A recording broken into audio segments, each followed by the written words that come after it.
Cette année, Frontières franchit un nouveau cap en lançant de nouveaux formats, avec une équipe renforcée et une ambition, devenir ce grand média d'investigation capable de concurrencer Mediapart. Au cœur de notre modèle, une nouvelle application mobile, d'ores et déjà disponible sur iPhone et bientôt sur Android. Si vous souhaitez nous suivre au quotidien, téléchargez cette application mobile. Et pour nous soutenir de façon plus engagée, abonnez-vous et découvrez tous nos contenus exclusifs, magazines, enquêtes et interviews. Merci à tous. Je mets les pieds où je veux. Et c'est souvent dans la gueule. Monsieur Roffer, vous êtes criminologue et l'un des rares experts internationaux de cette discipline. Vous êtes l'auteur de nombreux ouvrages consacrés à la criminalité et au terrorisme. Vous avez d'ailleurs reçu un prix de l'Académie française, il me semble. Et votre dernier livre en date s'appelle Jeffrey Epstein, l'âme damnée de la troisième culture. J'aimerais vous poser quelques questions sur l'état de la criminalité dans ce pays. Première question. En mai de cette année, Mohamed Amra s'est évadé au péage d'Incarville dans un scénario digne d'un film hollywoodien. Ça a coûté la vie à 2 agents pénitentiaires. Premièrement, est-ce que vous pensez qu'on va le retrouver? Et ça dit quoi de la puissance des narcotrafiquants en France? Eh bien, d'abord, c'est pas sûr, parce que si ça se trouve, et plus les semaines passent et plus on est dans cette option-là, il est déjà à l'étranger. C'est une possibilité certaine, d'autant plus que depuis Schengen, il n'y a plus vraiment de frontières, hein, donc les gens passent un petit peu comme ils veulent. C'est la liberté absolue de circulation des biens et des personnes, sauf pour les magistrats et les policiers, autrement ça serait pas drôle. Donc il est peut-être déjà à l'étranger. Et surtout, ce sur quoi ça en dit des tonnes, c'est l'impuissance de l'appareil d'État français. C'est-à-dire que des années de Dupond-Moretti, des années, et puis d'avant de Taubira, qui avait déjà appuyé pas mal sur la chanterelle, des années de Cazeneuve et après ça de Darmanin, et l'appareil régalien français va mal. Il est encore capable d'exploits considérables. On a vu le coup de rein extraordinaire de la police, de la gendarmerie, etc., de la sécurité privée au moment des Jeux Olympiques, mais au jour le jour, il tire la langue, quoi. Alors, il n'est pas sûr qu'on le retrouve, et la façon dont les uns et les autres, dans la justice, dans la pénitentiaire, se rejettent la patate chaude en disant « oui, mais c'est pas de notre faute, alors nous on a fait notre job, les autres, etc. » C'est honteux. Voilà. N'hésitez pas à rapprocher votre chaise du micro, vous serez plus à l'aise. 2 morts, déjà, dans l'affaire en question, et puis des blessés graves. Donc voilà. Et qu'est-ce que ça dit de la puissance des narcotrafiquants en France? Mais non, ils profitent de la... C'est des petits voyous, hein, c'est pas grand-chose de plus. C'est pas le cartel de Cali, quoi, ni le cartel de Medellín, ni les grands cartels mexicains avec des armées criminelles, des blindés, etc. C'est pas ça du tout. Ils profitent de la faiblesse de l'appareil d'État, du fait que il y a une minorité idéologique puissante qui bloque et qui paralyse le système en prétendant contre toute réalité qu'il s'agit de malheureuses victimes de l'exclusion et du racisme, et par conséquent, le système est bloqué, le système est paralysé, et il est incapable de faire au jour le jour son travail, surtout dans les zones du pays qui maintenant sont hors contrôle, c'est-à-dire qui échappent d'ordinaire et le plus souvent, jour après jour, au contrôle de la police, de la gendarmerie, et dans lesquels les forces de l'ordre n'entrent qu'avec la plus grande difficulté, au prix d'émeutes. Les magistrats disent que la guerre est perdue. Nous, on parle très souvent avec des policiers, ils nous disent qu'il n'y a pas de guerre et qu'il n'y en a jamais eu. Est-ce que vous comprenez ces mots? Oui, je comprends, mais je dis simplement, et je l'affirme, et bon, c'est pas le lieu de faire une conférence de 3 heures, mais on peut le prouver que la force du milieu criminel en France, c'est la faiblesse de l'appareil d'État, et que la restauration de la sécurité et de l'ordre en France peut se faire aisément par une mesure inouïe, incroyable, qui consiste à appliquer le code pénal tel qu'il est aujourd'hui. Voilà, si vous voulez, on va prendre un exemple, parce que c'est abstrait tout ça. Les émeutes du juin-juillet 2023. 60 à 70% de mineurs. C'est la police qui le dit. Hein. 60 à 70% de mineurs. Vous avez l'article 227-17 du Code pénal qui dispose que tout parent qui a la responsabilité d'un mineur, parent biologique, parent adoptif, tuteur, hein, tout individu adulte qui a la responsabilité d'un mineur, écoutez-moi bien, et qui met ce mineur en état de danger physique ou moral, est passible de 2 ans de prison et de 30 000 € d'amende. Il y a des gamins à Marseille de 16 ans... Quand est-ce que cette loi a déjà été appliquée? Jamais, évidemment. Donc cette loi existe, elle n'a jamais été appliquée. Voilà, jamais. Voilà. Alors, chaque fois qu'il y a un attentat, chaque fois qu'il y a un drame, chaque fois qu'il y a une crise criminelle grave, on nous pond des lois nouvelles qui forment une espèce de cathédrale de papier. Rien de cela ne descend jusqu'au sol. À savoir que les voyous s'en tapent. Vous savez quoi? Dans les quartiers nord de Marseille, c'est-à-dire dans le 14e, 15e, 16e, 13e, 14e, 15e, 16e arrondissement de Marseille, 45 morts l'an passé.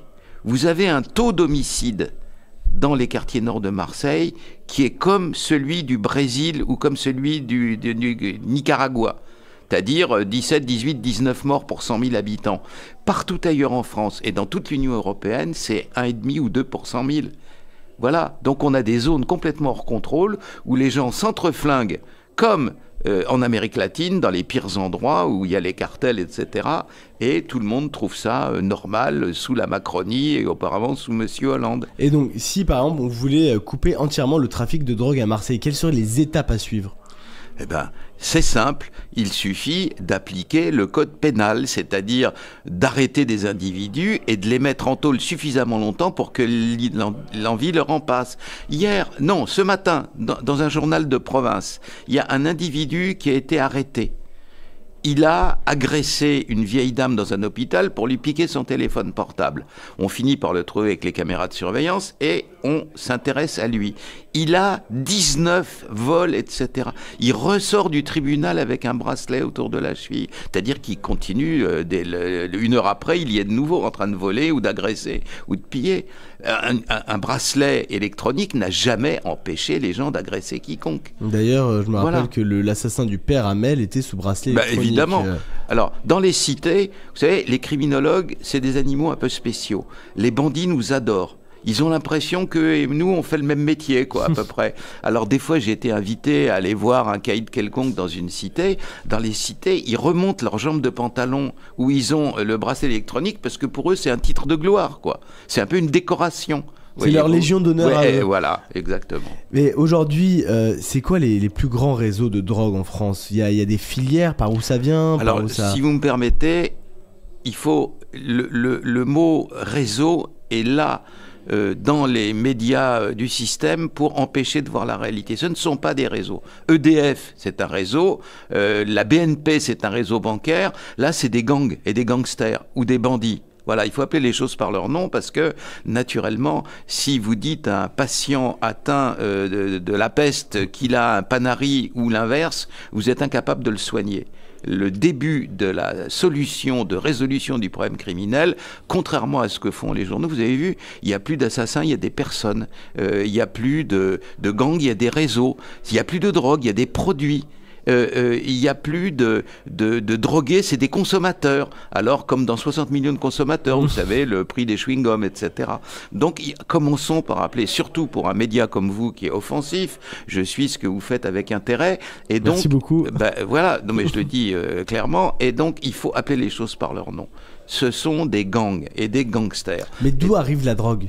Elle arrive du Maroc, beaucoup? Non, pas uniquement. Elle arrive maintenant par la route des Balkans, c'est-à-dire au long depuis la Turquie, et puis elle remonte tous les Balkans, et puis elle arrive après ça par l'est de l'Europe, par les Balkans, si vous voulez. Elle arrive par le sud de l'Espagne, en provenance soit du Maghreb, soit d'Amérique latine, par des conteneurs sur les bateaux. Elle arrive essentiellement... S'agissant de celle qui pose le plus de problèmes à l'heure actuelle, c'est-à-dire la cocaïne, elle arrive dans des grands ports comme Anvers et comme Rotterdam, où ces ports ont été configurés en fonction de la logique libérale de fluidité et de tout laisser passer le plus vite possible. Et bien la drogue aussi. En 2023, on a trouvé rien que dans un seul port à Anvers, 116 tonnes de cocaïne, 116 000 kilos. Et ça, c'est ce qu'on a arrêté. Voilà. Ça veut dire qu'il y en a 10, 20 fois, 30 non, fois. Non, on estime parce que, en gros, on sait ce qui est capturé dans le reste des pays, donc on sait ce qui part d'Amérique latine. En gros, il y a 500 à 600 tonnes qui sont passées à travers les mailles du filet. D'accord. Et la preuve, c'est que Darmanin nous a raconté des cracks au sujet de ses grandes victoires en matière de drogue. On sait s'il y a victoire ou échec en matière de drogue. Parce que la cocaïne, comme les carambars, c'est une marchandise. Plus la marchandise est rare, plus elle est chère. Plus il y a un succès en matière de répression, plus la cocaïne est rare et plus elle est chère. Là, son prix baisse sans arrêt. En 2 ans ou 3 ans, c'est passé de 80 € le gramme à 60 € le gramme. C'est la preuve d'un échec total. Ça signifie que la drogue inonde de plus en plus, la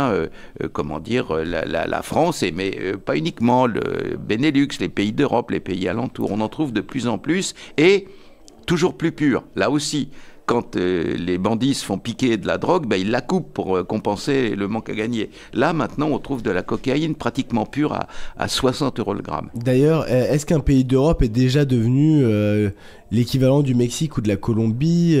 Est-ce qu'il y a des narco-États aujourd'hui? C'est exagéré.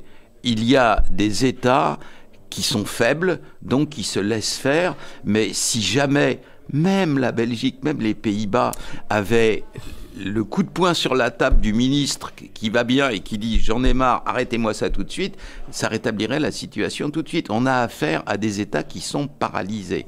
Vous savez, il y a un exemple historique, la guerre de sécession. Elle aurait dû durer 6 mois, tellement la disproportion était énorme entre le Sud et le Nord. Elle a duré 4 ans parce que tous les généraux nordistes qui arrivaient sur le champ de bataille étaient battus d'avance face au général Lee, parce que ça avait été l'homme qui leur avait enseigné la stratégie à West Point. Donc quand vous avez des généraux qui partent battus sur le champ de bataille, vous les virez et vous en prenez des qui sont courageux. Et c'est comme ça qu'il faut faire.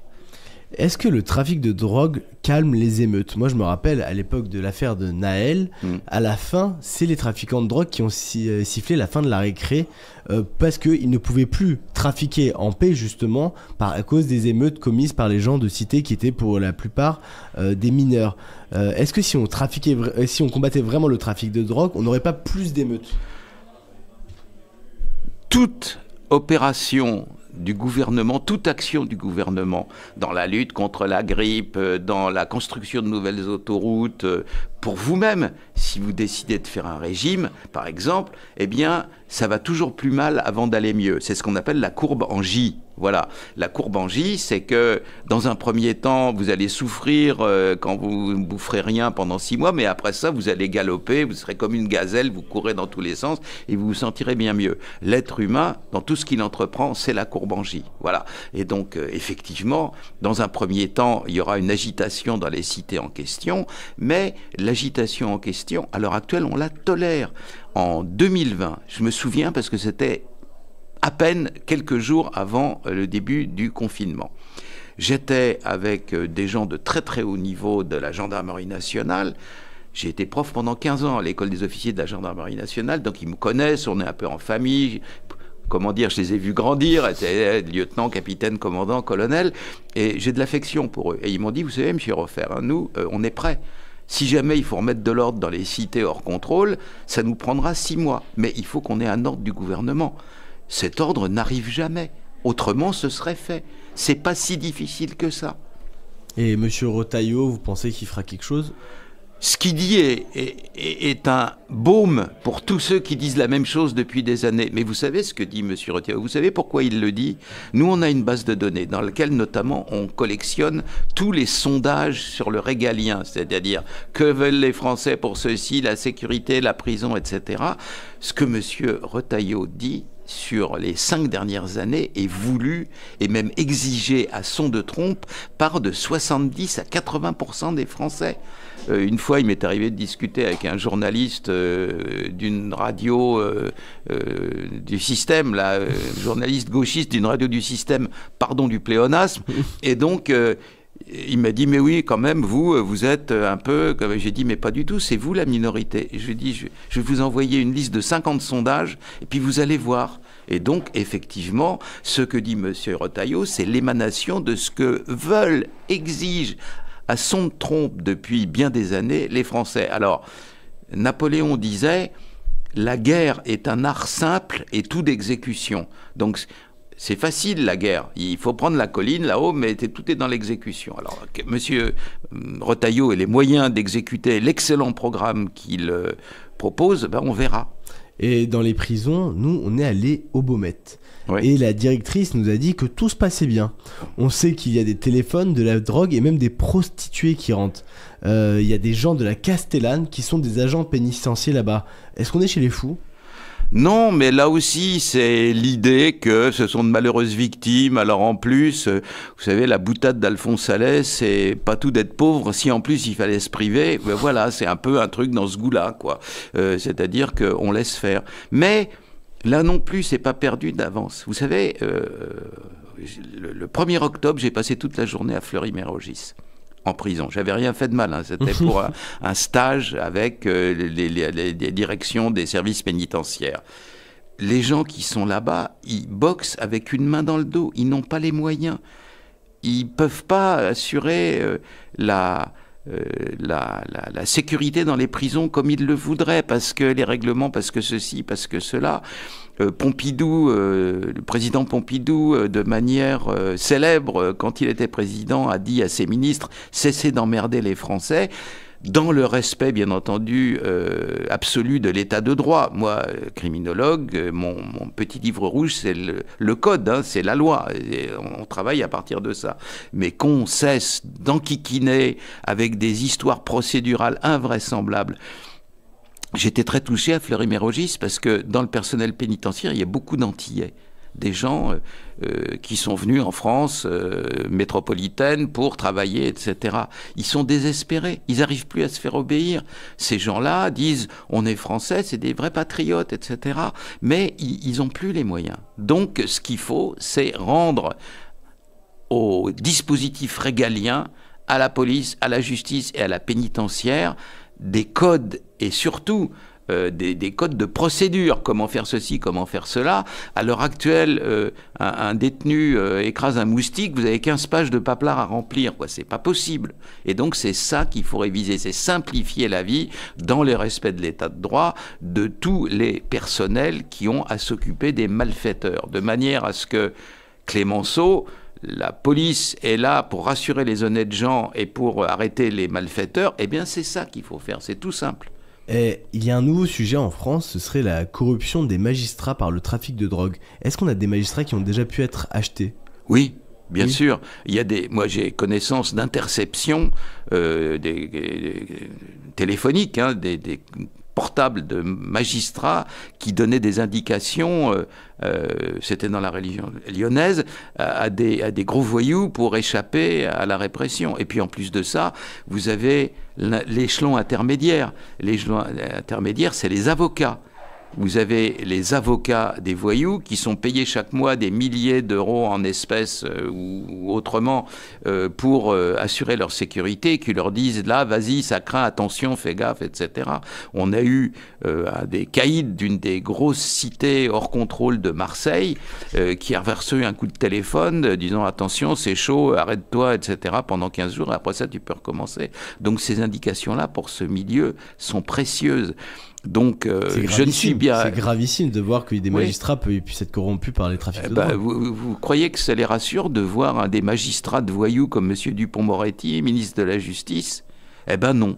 Vous savez, M. Dupond-Moretti, c'est un cas quand même. À Grenoble, les narcos vendent de la cocaïne par gramme et par demi-gramme dans des petits pochons. Ils ont fait des pochons à l'effigie de M. Dupond-Moretti. Oui, je le possède. Hein, c'est pas un racontat ou un truc comme ça. Ah, on aimerait bien que vous nous envoyiez une photo de ça. Parce sans problème, donnez-moi votre mail tout à l'heure, je vous l'envoie. Je l'ai. On me l'a envoyé il y a une semaine, c'est un magistrat qui m'a dit quand même quoi. Les demi-grammes Dupond-Moretti de cocaïne. Oui, exactement. Merveilleux. Voilà. C'est ça. Alors, c'est naturellement pas un message de haine, c'est un message un peu rigolard, un peu le brave homme, etc. On ne le craint pas. C'est le seul ministre de la Justice. Quand il rentre en prison, les taulards l'applaudissent. Et quand il y a un congrès de syndicat de magistrats, il est hué. Voilà, c'est ça qu'on a eu comme ministre de la Justice. Malheureusement, l'heure avance et on pourrait discuter avec vous pendant des heures et des heures. Mais on recommencera. Avec plaisir. Vous êtes le bienvenu quand vous voulez chez Frontières. Merci d'être venu. Je voulais simplement vous dire un petit mot avant de... Bien sûr, allez-y. Il y a maintenant des médias de droite qui se développent. Enfin, parce qu'il ne faut pas compter sur les journalistes gauchistes, France Info et consorts, pour faire du bon boulot. Si je peux me donner un conseil d'expérience, beaucoup de ce qui se fait dans les médias de droite, ils ronchonnent, ils râlent, ils vitupèrent, ils sont pas contents, et de leur temps les escaliers étaient moins hauts, etc. Soyez pas comme ça. Nous on fait de l'enquête, on est sur le terrain, exactement. On est dans les pays étrangers pour enquêter là où personne ne va. On a fait 6 mois d'infiltration dans l'extrême gauche. Ce que personne n'avait fait d'ailleurs à droite depuis 20 ans ou 30 ans.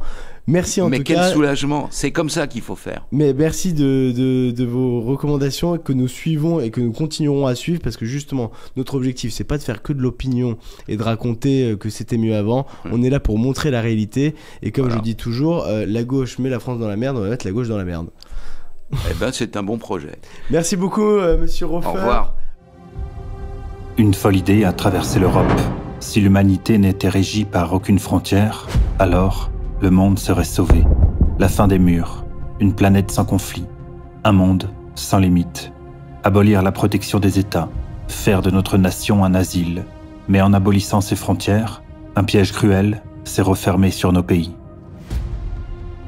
Réunir les cultures dans un même territoire n'a réconcilié personne. Les crises et les tensions se sont déplacées à nos portes. Exacerbées par la proximité, elles se sont révélées sans filtre, sans barrière, sans protection, éclatantes au grand jour, au seuil de nos maisons. Un vivre ensemble qui n'en est pas un. Face à la destruction des frontières, nous incarnerons l'ultime frontière. C'est le sens de notre engagement, sur le terrain, dans nos enquêtes, dans nos reportages, en donnant la parole, en montant au créneau. Du matin au soir, notre garde se transmettra sans baisser sa vigilance. Nous parlerons pour les dépossédés, ceux qui attendent que s'incarne cette lutte pour le territoire, pour le retour de nos frontières. Face à la sombre offensive de l'islamisme, nous répliquerons. Face aux trahisons de l'extrême gauche, nous sanctionnerons.